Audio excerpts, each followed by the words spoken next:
시간 우리가 가지고 있는 그 모든 무거운 짐들을 다 주님 앞에 내려놓기를 간절히 소원합니다.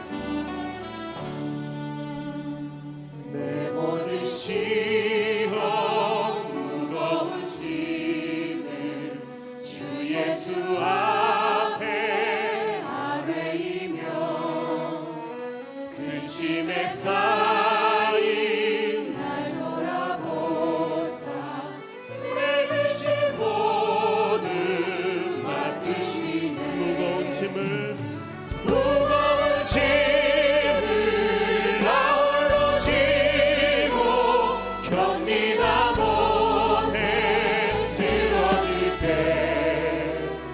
불쌍히 여겨 구원의 주님 은혜의 주님 오직 예수. 내 모든 시험 내 모든 괴로움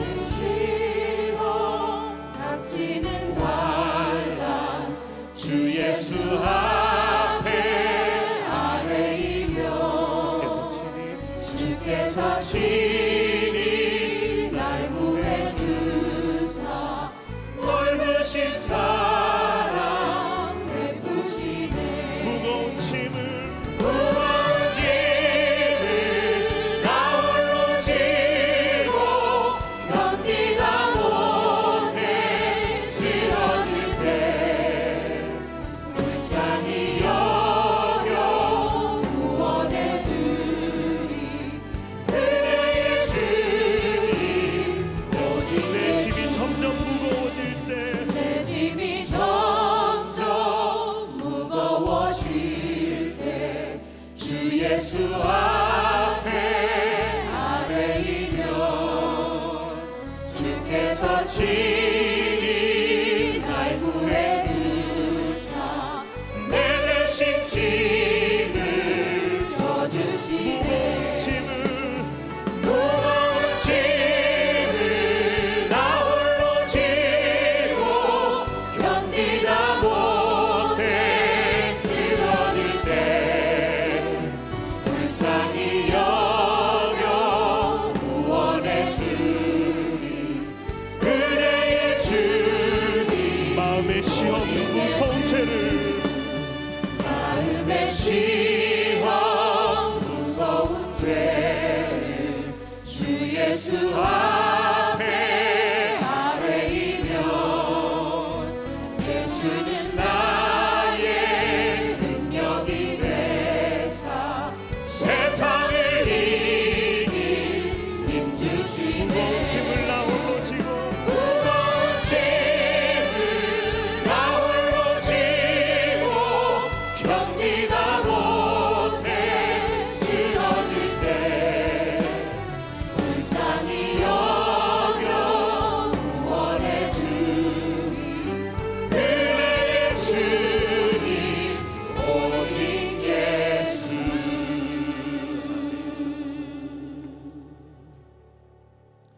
이제 다 함께 자리에서 일어서서 영광의 주님을 찬양하며 주님의 보좌 앞에 나아가겠습니다.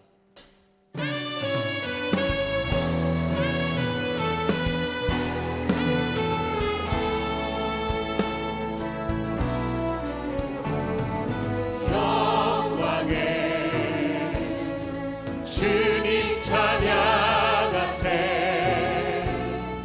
모든 영광 능력 찬송 예수님께.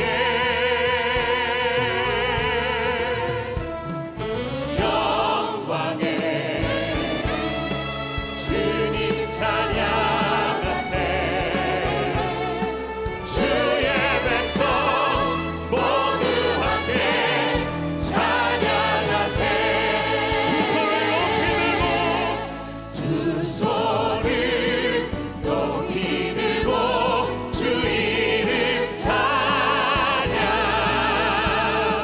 존귀와 영광 모두 주 예수님께.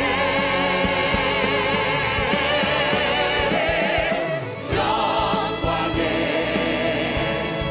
주님 찬양하세.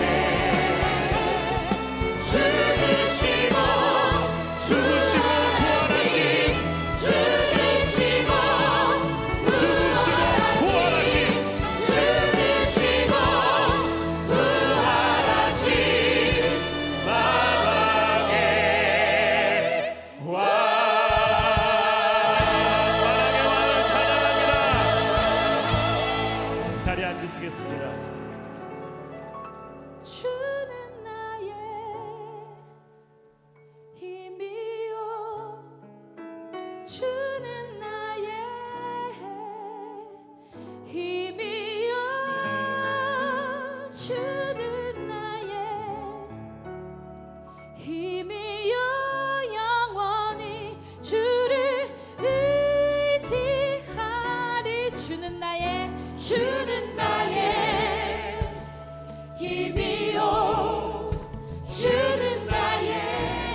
이기며 승리할 수 있기를 우리 다 함께 간절한 마음으로 이 찬양으로 고백합시다.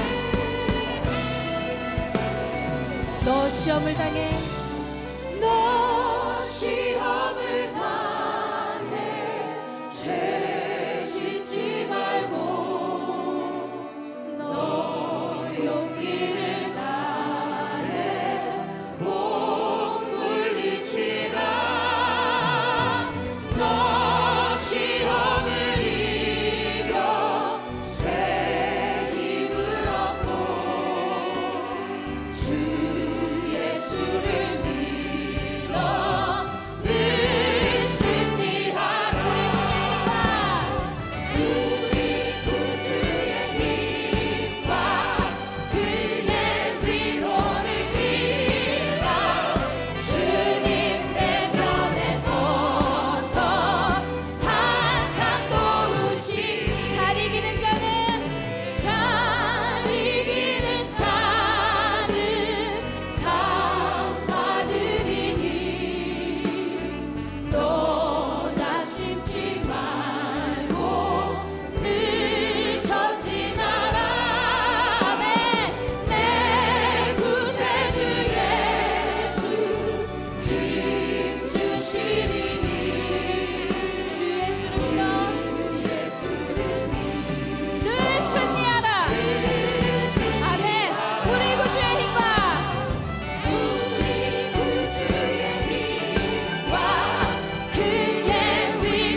인생 살다 보면 힘들고 어려울 때가 있습니다. 우리가 어려울 때 우리는 어떻게 살겠습니까? 평탄하고 좋은 상황일 때는 우리는 하나님 앞에 찬양합니다. 열심히 주일에 봉사도 합니다. 그러나 힘들고 어려울 때 우리는 과연 하나님을 바라보는지, 하나님은 우리를 질그릇과 같이 또 그 질그릇에 보배를 담기를 원하십니다. 그러나 그 질그릇은 연약하고 깨지기가 쉽습니다. 우리가 힘들고 어려울 때 주님께서 말씀하십니다. 내 영혼아, 내가 어찌하여 불안해하고 어찌하여 낙심하느냐. 너는 주 너의 하나님을 바라보아라. 이 시간에 나의 모든 짐을 주님 앞에 맡기길 원합니다. 깨지기 쉬운 질그릇과 같은 저이지만 하나님 저를 써 주시옵소서. 모든 짐을 맡기고 주님 앞에 간절히 기도하길 원하오니 주님 저를 인도하여 주시옵소서. 우리 다 같이 합심하여서 기도하겠습니다. 하나님, 오늘도 주님 앞에 왔습니다. 아버지 안에는 깨지기 쉬운 질그릇과 같은, 아버지 안에는 연약하고 아버지 안에 보잘것없는 우리였지만 하나님, 힘들고 어려울 때 우리는 과연 주님께 어떻게 바라보며 살아가는지 다시 한번 아버지 나의 모습을 돌아보게 됩니다. 하나님 아버지의 모든 것들을 주님 앞에 맡기며 살아갈 수 있는 일이 될 수 있도록 인도하여 주시옵소서.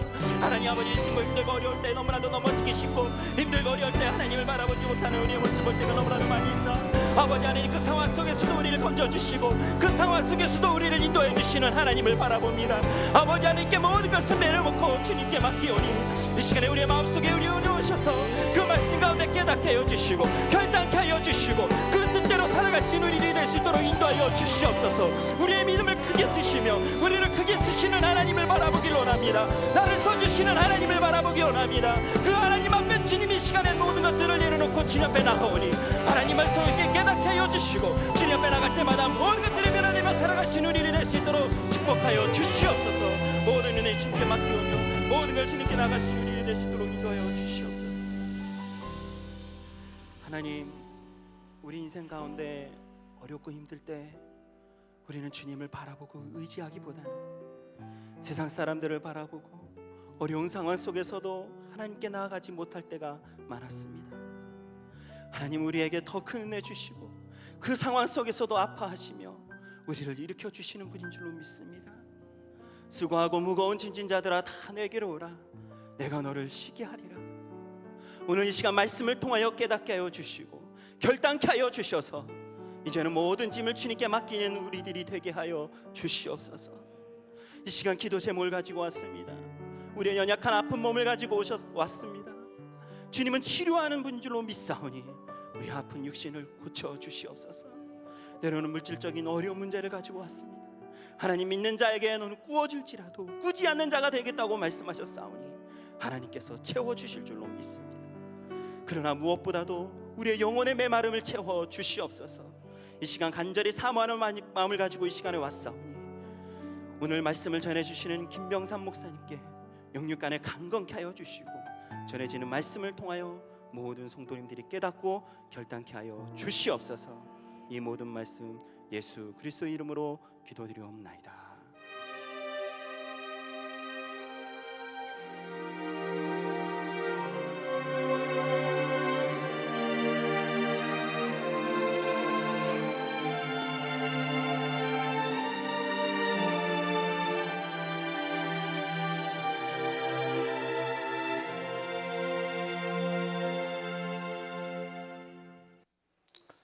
고린도후서 4장 7절 말씀, 우리가 주님은 나의 최고봉이라고 하는 주제를 가지고 오늘 네 번째 시간, 최고이신 그분께 우리의 짐을 맡깁시다, 이런 제목으로 말씀을 나누려고 합니다. 제가 조금 쉬운 성경으로 여러분들에게 오늘 본문 말씀을 다시 한번 읽어드립니다. 보화를 담아주셨습니다. 이것은 그 엄청난 능력이 우리에게서 나오는 것이 아니라 하나님께로부터 나온다는 것을 보여주시려는 것입니다. 우리들은 다 질그릇이면 우리들 가운데 보화를 담아주셨습니다. 지난주에 제가 강화에서 저녁 집회를 인도하게 되었는데 참 우리들이 얼마나 연약한 존재인가라고 하는 것을 한 번 더 생각할 수 있는 그런 시간이었어요. 제가 둘째 날 저녁 집회를 인도하는데 저녁을 먹고 이렇게 예배 시간에 설교를 인도하기 시작하는데 제가 뭘 좀 잘못 먹었는지 이 목회자로서 설교 시간에 선다는 것이 얼마나 긴장되는 일인지 몰라요. 혹시 무슨 일이 있으면 어떻게 할 방법이 없잖아요. 여러분들은 모르시지만 여기로 싹 나가면 바로 화장실이 하나 준비가 되어 있습니다. 제가 10년 동안 한 번도 가본 적이 없지만 그게 있는 것만으로 얼마나 마음의 평안을 찾는지 몰라요. 근데 그날 설교 시작할 때는 괜찮았는데 반쯤 지나가는데 굉장히 제가 좀 힘들어지기 시작했어요. 이제 참으면서 설교를 하고 보니까 1시간 정도 지나갔기 때문에 부흥의 설교를 이제 마감을 해야 되겠다. 정말 못 참는 경지까지 온 거예요. 그런데 그 짧은 순간에 제 머릿속에서 여러 가지 생각이 교차하더라고요. 이 예배를 빨리 마치고 내가 나가야 되는데 이 순간에 통성기도를 시켜놓고 나갈 것인가, 아니면 그래도 제가 마무리 기도를 하고 통성기도를 시킬 것인가, 막 그 힘든 가운데 고민이 되는 거예요. 그래도 내가 성실하게 마무리를 하자, 조금만 더 참자. 그리고 기도를 하고 통성기도를 시켜놓고 제 성경을 옆에 있는 목사님에게 이렇게 맡겨놓고 막 이제 사람들은 기도하니까 이제 뛰어나갔어요. 화장실에 가서 이렇게 앉아 있는데 저도 모르게 저한테 이렇게 찬양이 나오더라고요. 여러분 혹시 아는지 모르겠어요. 하나님 왜 나를 이렇게 연약한 존재로 만드셔서 나로 낭만케 하시나요? 그 찬양을 탁 부르면서 나오는데 저는 목사라 그런지 그 순간에도 묵상을 해요. 그래, 하나님께서 나를 이렇게 연약한 존재로 만드셨구나. 내가 설교를 한번 하는 것도 나에게 얼마나 큰 짐인지 알 수 없는데 내가 나를 능력 있게 살아갈 수 없는 존재, 그게 나구나. 여러분들에게 있어서 지금 여러분들에게는 어떤 무거운 짐, 아니면 지금 이렇게 스쳐가는 그런 짐들이 있는지 몰라요. 문제는 정말 우리들 모두가 우리 인생의 작은 것이든 큰 것이든 모두가 이렇게 짐을 지고 살아간다는 거죠. 오늘 예배를 시작하기 전에 우리 성가대와 함께 불렀던 찬양 중에 내 모든 시험 무거운 짐을 주 예수 앞에 아뢰이면 근심에 쌓인 날 돌아보사 내 근심 모두 맡으시네. 무거운 짐을 나 홀로 지고 견디다 못해 쓰러질 때 불쌍히 여겨 구원해 주리 은혜의 주님 오직 예수. 이 찬양은 엘리사 호프만이라고 하는 목사님이 작사를 했어요. 어느 날 이 목사님에게 큰 시련을 당해 고통을 당하고 있던 교인이 찾아왔어요. 목사님, 저 어떻게 하면 좋죠? 제 근심을 어떻게 하면 좋죠? 울부짖는 그 성도를 붙잡고 목사님은 한참 동안 그 하소연을 다 들어주고 기도하게 되었어요. 기도를 마쳤을 때 이 성도는 얼굴을 밝게 펴고 그리고 이렇게 말했어요. 그래요, 이 무거운 짐을 나 홀로 질 것이 아니라 예수님께 맡겨야 되겠어요. 그리고 웃으면서 나가는 그 교인을 바라보며 이 호프만 목사님이 작사를 하게 되었고 이것이 387장 오늘 이 찬양이 나오게 된 배경입니다. 우리가 쓰러지는 것, 그것은 짐 때문이 아닙니다. 짐을 맡기지 못하기 때문입니다. 제가 늘 여러분들에게 말씀을 드립니다. 하나님을 믿는 자들에게나 믿지 않는 자들에게나 모든 짐들은 우리들에게 동일하게 옵니다. 그러나 믿는 사람과 믿지 않는 사람들의 특징, 신앙을 가진 자들과 가지지 못한 자들의 특징은 무엇입니까? 믿음이 없는 자들은 자기 짐을 자기가 지고 가면서 쓰러지지만 하나님의 사람들은 무거운 짐을 주님께 맡길 수 있는 특권을 가지고 있어요. 왜? 하나님께서 우리들에게 그 짐을 맡아주시고 우리로 하여금 쓰러지지 않도록 만들어주세요. 왜 그럴까요?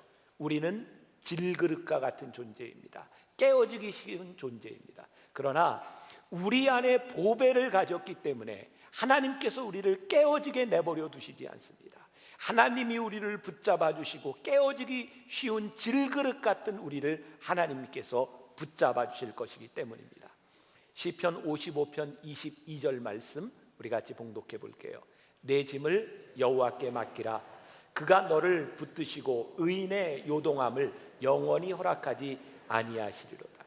여러분, 우리가 신앙생활을 하면서 성경을 보면서도 참 잘못하는 게 있어요. 뭐냐면 오늘 이 시편 말씀에도 보면 내 짐을 여호와께 맡기라, 이 부분은 우리들이 잘 신경을 안 쓰고 뒷부분만 가지고 기도해요.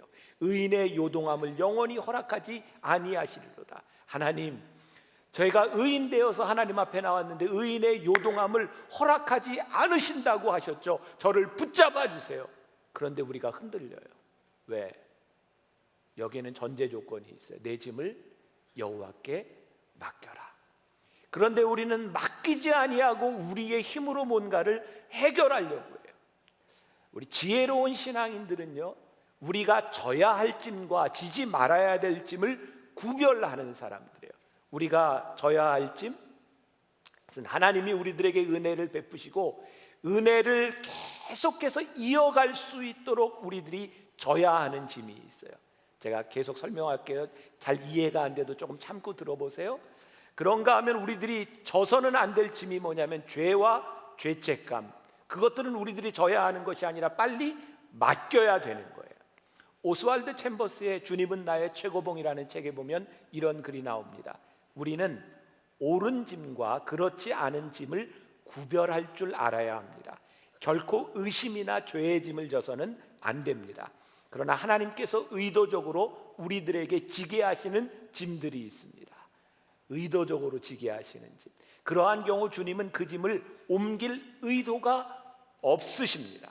이때 주님은 우리가 그 짐을 다시 주님께 맡기기를 원하십니다. 자, 오늘 가만히 여러분들을 보세요. 여러분들에게 져야 할 짐이 있죠. 도저히 이거 벗어나면 안 되는 거 있죠. 하나님 앞에서 내가 양심적으로 내가 보았을 때 이 짐은 내가 지지 않으면 안 돼요. 나에게 가정을 주셨고 내 삶을 주신 하나님께서 꼭 지라고 하시는 그 짐이 있어요. 그것을 우리들이 버릴 수는 없어요. 그러나 그 짐을 질 수 있기 위해서 하나님은 어떻게 우리들에게 말씀하시냐면 그 짐을 네가 져야만 된다면 그것을 나에게 맡겨라. 우리들이 버려야 될 짐이 있고 주님께 맡겨야 될 짐이 있다고 하는 것을 우리들이 분명히 알아야 돼요. 그런데 아무나 주님께 짐을 맡기지는 못해요. 제가 예를 들어볼까요? 여러분들 무거운 짐을 지고 갈 때가 있어요. 그 무거운 짐을 낑낑대면서 갈 때 여러분들 주변에 여러분들을 잘 아는 친한 사람이 있으면 그 짐을 들어줄 수도 있을 거예요. 알아서 들어줄 수도 있고 여러분들이 부를 수도 있을 거예요. 나 너무 힘든데 이 짐 좀 들어줘. 그런데 여러분들이 아무리 무거운 짐을 가져가도 저 앞에 모르는 아저씨한테 아저씨 이 짐 좀 들어주세요 라고 얘기할 사람이 참 쉽지 않겠죠? 여러분, 친밀함이라고 하는 것, 이 오스왈드 챔버스는 그의 책에서 계속해서 친밀함에 대한 이야기를 하고 있어요. 하나님과의 친밀함을 유지하십시오. 우리가 짐을 맡기는 데 있어서도 하나님과의 친밀함이 우리들에게 없으면 하나님께 우리들의 짐을 맡길 수가 없어요. 왜? 친밀함이 없는 사람은 부끄러워요. 내가 어떻게 이것을 맡기고 그분이 나의 짐을 지어줄까 우리들이 믿을 수 없어요. 그래서 오스왈드 챔버스는 그의 삶의 사역 가운데서 늘 가장 중요하게 생각했던 것이 뭐냐면 이 친밀함을 유지하는 것이었어요. 자, 여러분들 이제 생각해봐서 우리가 져야 될 짐이 있다면 그것이 무슨 짐일까? 우리 주님과의 친밀함을 유지하기 위해서 최소한 우리들이 감당해야 되는 것, 그 짐도 지지 않으려고 한다면, 우리들이 은혜의 생활을 하기 위해서 우리들이 해야 되는 일을 하지 않으려고 한다면 우리들이 무거운 짐을 주님께 맡길 수가 없어요. 제가 말씀을 준비하면서 썼던 글 중에 하나가 최소한 우리들에게 짐이 있다면 무거운 짐을 맡기기 위해 져야 하는 짐입니다.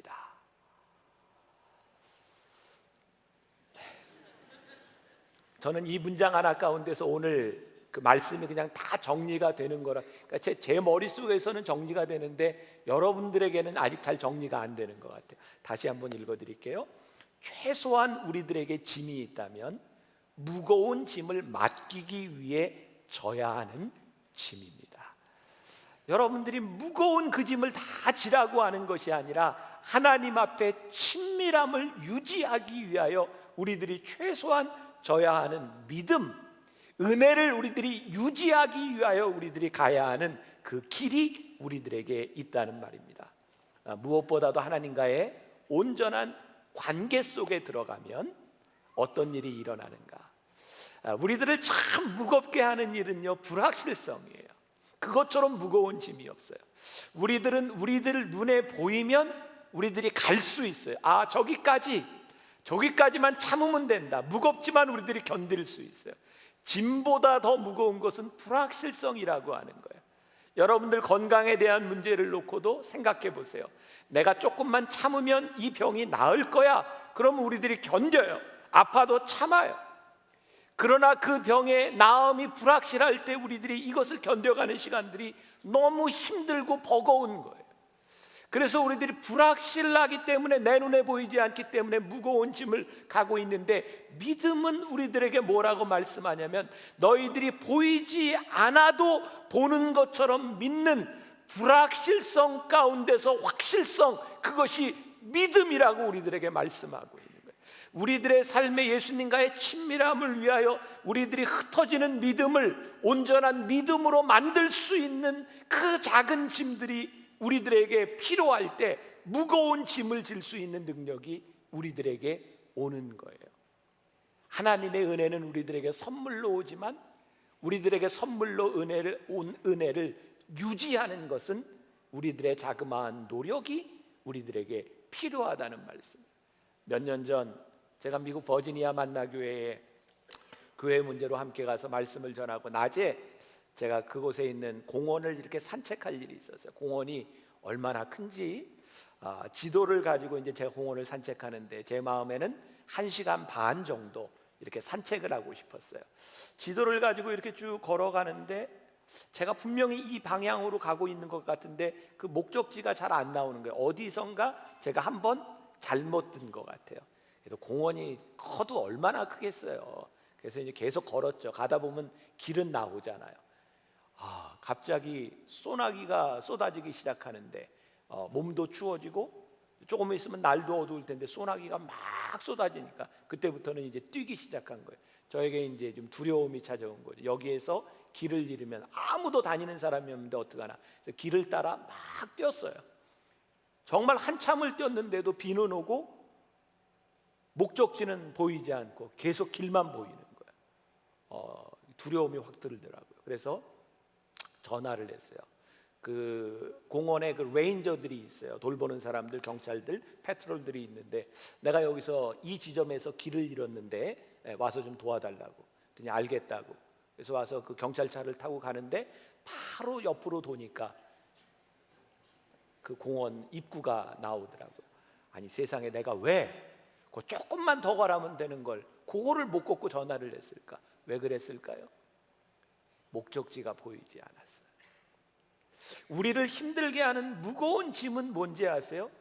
우리들이 너무나 불확실함 가운데 우리들이 살아가며 다음에 무슨 일이 일어날지를 모른다는 거예요. 주님은 나의 최고봉에 이런 글이 나옵니다. 우리는 다음 단계에 어떤 일이 발생할지 불확실합니다. 그러나 하나님을 확신합니다. 우리가 주께 자신을 내려놓고 주께서 맡기신 가장 가까운 의무를 수행하기 시작하면 그분은 언제나 깜짝 놀랄 일들로 우리의 삶을 채우십니다. 예수님은 나를 믿으라 라고 하셨지 나에 관한 너의 신념을 믿으라고 말씀하지 않으셨습니다. 모든 것을 주님께 맡기십시오. 주님이 어떻게 오실지 알 수 없는 것이 영광스러운 불확실성입니다. 그러나 주님은 반드시 오십니다. 주님께 충성을 다하십시오. 오스왈드 챔버스가 그의 사역 가운데 눈에 보이지 아니하는, 그가 예측할 수 없는 일들이 얼마나 많았겠습니까? 요즘보다 더, 그때는 방송도 통신도 어떤 것도 없던 시대에 그가 영국 사람이 이집트에 와서 죽을 때, 그가 병에 걸렸을 때 그에게 얼마나 불확실한 일들이 많이 있었겠습니까? 그래서 그에게 더 필요한 것이 믿음이었고 하나님께 그의 짐을 맡기는 일이었습니다. 은혜를 경험한 사람들에게, 하나님의 은혜와 하나님의 친밀함 가운데 살아가는 사람들에게 주시는 특징이 무엇인지 압니까? 내가 모르는 불확실성은 분명한데 하나님은 그것을 아신다는 믿음입니다. 내가 모르지만 하나님께서 그 일을 행하실 때에 내가 예측할 수 없었던 일들은 서프라이즈하게 우리들에게 다가올 것이라고 하는 것을 우리들이 믿는 것입니다. 그것이 믿음이고 최고이신 그분께 우리들이 맡기는 일입니다. 오늘 감사 사연을 읽었던 그 부부를 생각하면서 그 부부에게 얼마나 감격스러운 일이었을까요? 하나님께서 응답해 주셨는데, 그래 내가 너에게 주리라 응답해 주셨는데, 하나님께서 주시지 않을 때, 그래 내가 생각할 때는 하나님이 주신다고 했지만 내가 쓸 수 있는 방법을 한번 써보자, 그래도 실패했을 때, 그리고 죽음의 위협을 넘어갔을 때 얼마나 힘든 일이었을까. 정말 불확실한 일 가운데서 그때 이 부부는 하나님의 불확실함을 확실하게 붙들었어요. 그래, 하나님이 주시기로 했다면 하나님이 알아서 주시겠지. 그래서 그 가정에 하나님이 또 다른 기쁨과 서프라이즈한 기쁨을 그 가정에 주셨어요. 우리의 믿음과 신앙생활이라고 하는 것은 우리들의 불확실함 가운데서 하나님의 확실함을 경험하는 그 감격들이 쌓여지면서 우리의 믿음들이 자라나게 되는 거예요. 오늘 여러분들에게 제가 도전하고 여러분들에게 믿음으로 권면하고 싶은 것, 여러분들의 무거운 짐, 내가 질 수 없는 짐, 그 짐을 여러분들이 하나님 앞에 맡겨 보십시오. 우리들은 성공이라고 하는 것에 우리들은 매일 쫓기고 있지 않습니까? 우리들은 뭔가를 이루어야 된다고. 저 역시 목사로서 무엇이 성공인가, 내가 무엇을 이루어야 되는 것 때문에 늘 무거운 짐을 가지고 있었어요.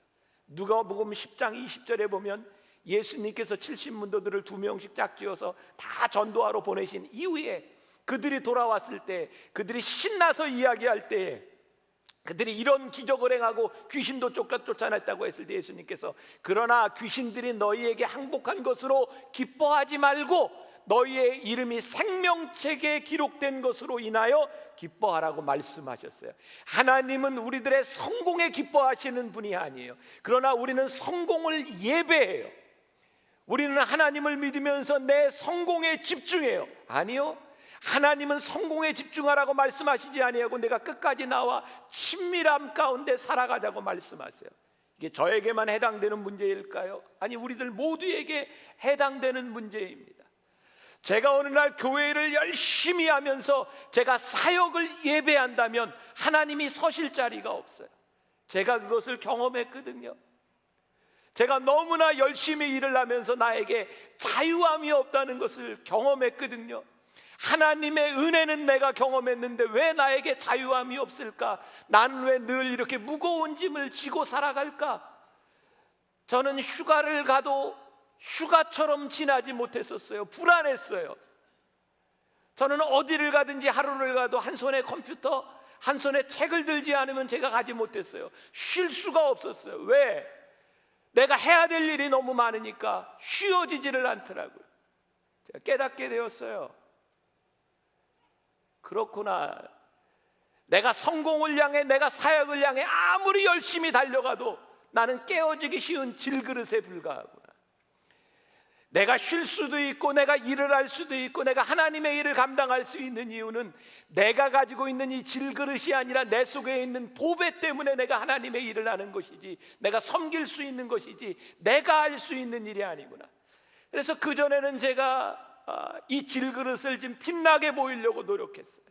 내가 어떻게 하면 멋지게 이 사역을 성공적으로 할 수 있을까? 그런데 하나님이 깨닫게 하시고 저에게 은혜의 자유함을 주신 것은 내가 빛나는 것이 아무 소용이 없고 이 속에 있는 보배, 우리 교회가 빛나는 것이 아무 소용이 없고 이 속에 보배이신 그리스도께서 무슨 일을 하시는가, 그것이 중요하다고 하는 것을 깨닫게 하시면서 저에게 찾아온 것이 평안이었어요.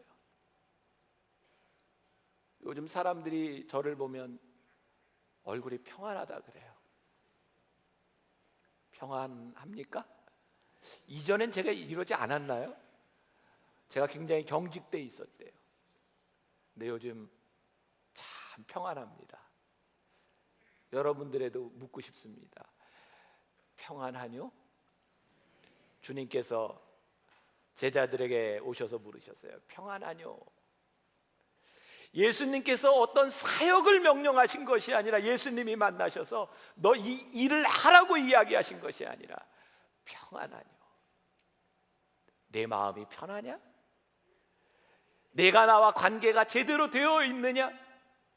저는 우리 교회에 예배하는 우리 성도들이 이 평안함 가운데 거할 수 있으면 참 좋겠다. 우리의 무거운 짐을 하나님 앞에 맡길 수 있는 그런 사람들이 되었으면 좋겠다. 어떻게 이 짐을 맡길까요?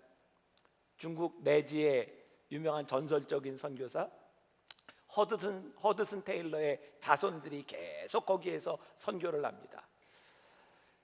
제임스 허드슨 테일러 3세가 소년이었을 때입니다. 그는 그의 부모와 형제와 떨어져서 저 말레이시아 변방에서 선교사 학교를 다니고 있었습니다. 그런데 그때 2차 세계대전이 일어났고 그 선교사 학교에 있던 기숙사에 있던 모든 아이들은 포로로 잡혀가 있고 부모를 만나지 못하는 그런 순간이었어요. 그의 어머니 테일러 여사는 나중에 그런 고백을 합니다. 내가 아이와 전쟁이 끝나고 만나는 그 몇 년 동안에 나는 그렇게 근심하지 않았습니다. 보고 싶었지만 나의 마음속엔 확신이 있었습니다. 하나님께서 저에게 분명하게 메시지를 들려주셨습니다. 이런 얘기였어요. 너는 내가 중요하게 생각하는 것들을 돌보고 있으니 나는 내가 중요히 여기는 사람들을 보살펴 주겠다. 그 확신이 이 어머니로 하여금 그 순간을 이겨내게 만들었어요. 그것이 그의 인생에 얼마나 큰 짐이었겠습니까? 얼마나 큰 부담이었고 슬픔이고 아픔이었겠습니까? 그러나 그것을 이길 수 있도록 하신 것은 하나님께 그 짐을 맡기고 하나님이 그 짐을 맡아주시리라고 하는 확신 가운데, 아무것도 보이지 않는 가운데 믿음으로 그 시간을 지나가게 되었다는 거예요. 우리가 깨어지기 쉬운 질그릇이라고 하는 것 잊지 마세요. 우리는 언제든지 쉽게 깨어질 수 있는 사람들입니다. 깨어지기 쉬운 우리들이기 때문에 우리들이 짐을 맡길 수 있는 우리의 질그릇이 깨어지지 않는 방법은 무엇인지 아세요? 깨어지기 쉬운 우리의 약함을 내놓는 겁니다. 세상은 우리로 하여금 약함을 드러내지 말라고 합니다. 너의 단점을 감추어라, 너의 부족함을 보이지 말아라 라고 이야기하는데 하나님은 우리들에게 그렇게 말씀하지 않았어요. 내 약함을 내가 보자, 내 아픈 마음을, 내 속에 있는 눈물을 내가 보자. 그리고 하나님은 우리들에게 이렇게 말씀하세요. 내가 내 눈물을 보았고 내가 네 부르짖음을 들었노라. 하나님이 우리의 눈물을 보시고 우리들의 부르짖음을 들으실 때에 질그릇 같은 우리가 깨어지는 것이 아니라 이 질그릇 같은 우리 안에 보배를 가졌기 때문에 하나님께서 우리를 지키시고 우리의 짐을 맡아주세요. 벌써 오래전 얘기죠. 이제 은퇴를 한 박찬호 선수를 여러분들 아시죠? 야구 선수 아세요? 안다면 안다, 모르면 모른다. 어떻게 해보세요. 그럼 사진을 좀 보여드릴게요. 박찬호, 저 선수 아시죠? LA 다저스에 입단했던 이 박찬호 선수에게 사건이 하나 있었어요. 어느 날 그 경기를 하다가 빈볼, 아무튼 무슨 싸움이 붙었는데 박찬호 선수가 대한의 남아 아닙니까? 태권도로 2단 옆차기로 그 상대 선수를 이렇게 차는 저거 2단 옆차기로 이렇게 차는 것 때문에 박찬호 선수가 벌금도 물고 그리고 몇 게임 정지를 먹었죠. 그때 기자들이 물었습니다. 꼭 그 상황에 그렇게 해야만 됐습니까? 박찬호 선수가 그런 얘기를 했어요. 이 바닥에서 살아남으려면 어쩔 수 없습니다. 약하게 보이면 끝입니다. 약하게 보이면 끝이랍니다. 그래서 질그릇 같은 우리가 늘 강하게 보이려고 합니다. 그것이 우리들에게 얼마나 힘든 일인지 몰라요. 우리는 무거운 짐을 늘 안고 살아가요. 나는 약하게 보이면 안 돼. 우리는 깨어지기 쉬운 존재인데 깨어진 이 질그릇을 가지고 그게 얼마나 힘든 일이에요. 하나님은 우리들에게 말씀해요. 내 약함을 보여라. 제가 요 근래 읽었던 책 중에 참 좋은 책이 교회의 각성이라고 하는 찰스 스윈들 목사님이 쓴 책입니다. 이 척 스미스 목사님이 목회를 처음 하던 젊은 시절에 그의 멘토였던 짐이라고 하는 목사님을 찾아가서 이렇게 물었답니다. 제가 앞으로 사역을 잘하고 싶은데 제가 꼭 기억할 만한 이야기를 하나 들려주세요. 근데 사실 그가 듣고 싶었던 이야기는 마음속에 있었다 그래요. 늘 열심히 선두를 달리세요. 어떤 일이 있어도 강하고 남에게 밀리지 말고 그 길을 가야 합니다. 진리의 본을 보이고 강풍이 불어오면 맞설 수 있도록 저항하세요. 꼭 승리해야 됩니다. 이런 말을 기대하고 갔는데 정말 기대치 않은 이야기를 들은 거예요. 멘토에게서. 사람들이 당신의 삶 속에서 연약한 부분들을 보게 하세요. 그러면 그들을 당신을 도와줄 것입니다.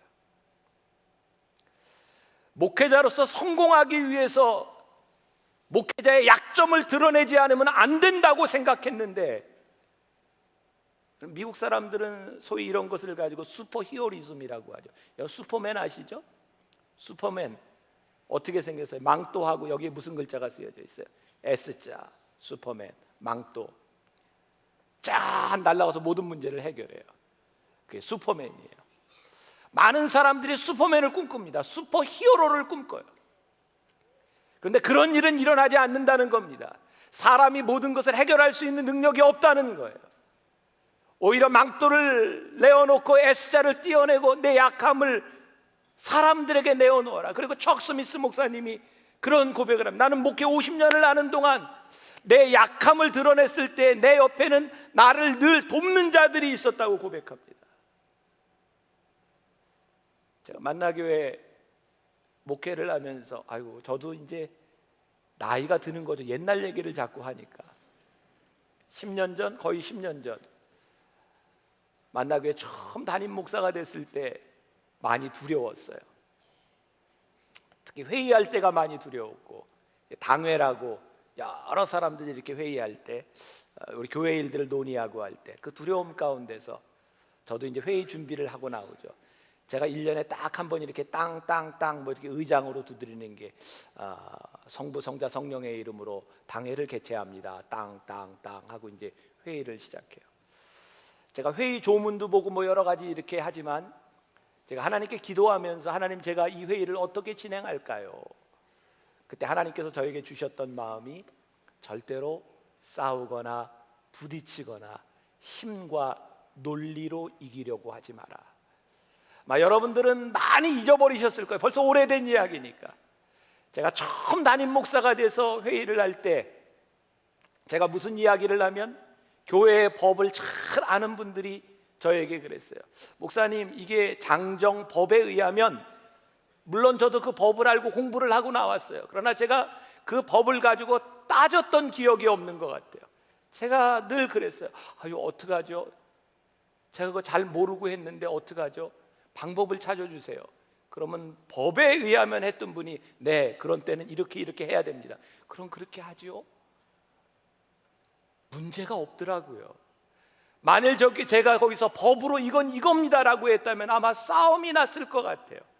저에게 무거운 짐이 더 지어졌을 것 같아요.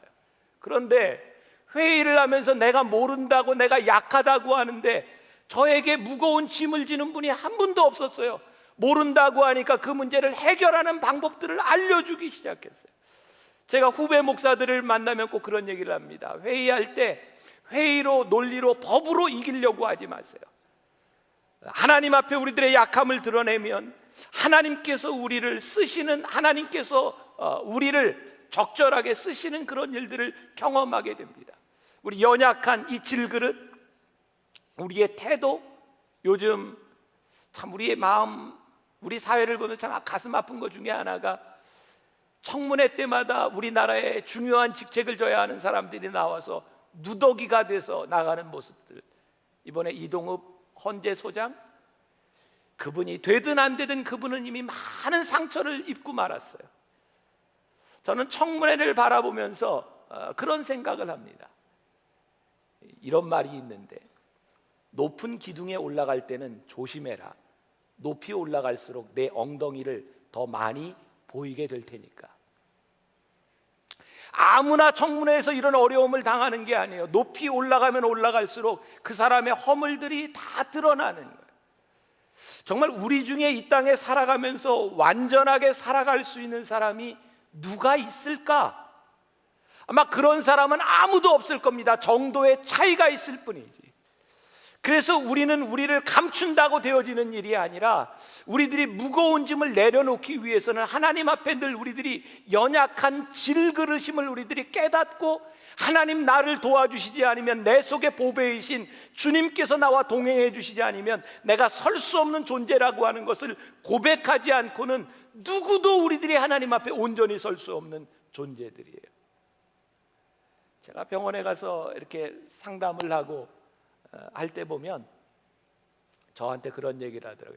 목사님이 안고 있는 이 병이 전형적인 우리나라의 대기업의 CEO들이 안고 있는 병입니다. 제가 그 얘기를 듣고 굉장히 창피했어요. 어쩌면 목사인 내가 기업의 CEO들이 안고 있는 똑같은 증상을 앓고 있을까? 그게 너무 부끄러웠어요. 제가 목회자인데, 제가 하나님의 일을 한다고 하면서 저는 정말 세상적인 생각을 가지고 성공지향적인 삶을 살았던 것 같아요. 정말 저에게 이 아픈 시간들을 통해서 하나님께서 그것 깨닫게 하신 것이 저에게는 제일 큰 은혜였어요. 그 은혜 때문에 요즘 하나님 앞에 맡길 수 있는 믿음도 주셨고, 그 은혜 때문에 하나님을 생각하게 하셨고, 하나님과의 친밀함과 관계 속에 저를 들어가게 하셨어요. 문제가 없어진 것이 아니에요. 교회가 달라진 것이 아니에요. 그러나 내 약함을 보게 하셨고 내 안에 보배를 보게 하신 것, 그것이 저에게 가장 큰 축복이었어요. 사랑하는 여러분, 지금 여러분들의 인생에 여러분들이 무엇을 하고 있느냐? 죄책감이 느껴질 때 용서를 구하는 것, 그거 맞습니다. 그리고 앞으로 나아가야 합니다. 왜냐하면 평생 우리들이 죄책감을 안고 살아갈 수는 없기 때문입니다. 여러분들의 부끄러움, 과거, 엎질러진 물 절대로 다시 돌아오지 못합니다. 그러나 그것을 붙들고 있으면 여러분들 무거워서 살아갈 수가 없어요. 우리는 그걸 다 지고 살아갈 수 있는 존재들이 아니에요. 그래서 하나님 앞에 그것들을 맡겨야 합니다. 최고이신 그분 앞에 그것을 맡겨야 합니다. 제가 목회를 하면서 여러분들도 똑같을 것 같아요. 저를 칭찬하는 사람이 많습니다. 우리 교인들 중에도 말씀을 마치고 나갈 때 저와 악수하며 저에게 덕담을 하는 분들이 참 많습니다. 수백 명, 수천 명이 저에게 덕담을 하고 아무리 좋은 이야기를 해도 저를 깨는 것은 한 사람의 비난입니다. 아무리 많은 사람이 나에게 칭찬을 해줘도 한 사람의 말이 비수가 되고 깨어져 버리는 것이 제 인생입니다. 여러분들의 삶이 그래요. 아무리 여러분들에게 좋은 일들과 여러분들이 유능함, 능력을 가지고 있어도 한 사람 때문에 깨어질 수 있는 것이 질그릇 같은 우리 인생. 여러분들이 그렇게 열심히 살아왔어도 평생 한 번 지은 그 실수로 인해서 깨어질 수 있는 인생, 그게 질그릇 같은 우리들의 모습입니다. 그래서 오늘 깨어지기 쉬운 질그릇 같은 우리 안에 보배를 담았으니 질그릇의 약함을 보지 말고 우리 안에 계신 보배로우신 예수 그리스도를 바라보며 여러분들의 약함을, 여러분들의 죄의 짐을 드러내고 맡길 수 있는 사람이 되었으면 좋겠다. 오늘 예배를 마치고 나아가는 여러분들 가운데 하나님 앞에 여러분들의 인생의 가장 불확실함 가운데서 하나님 앞에 여러분들의 믿음을 고백하고 여러분들의 짐을 맡길 수 있는 주의 백성들이 되시기를 주님의 이름으로 간절히 축원합니다.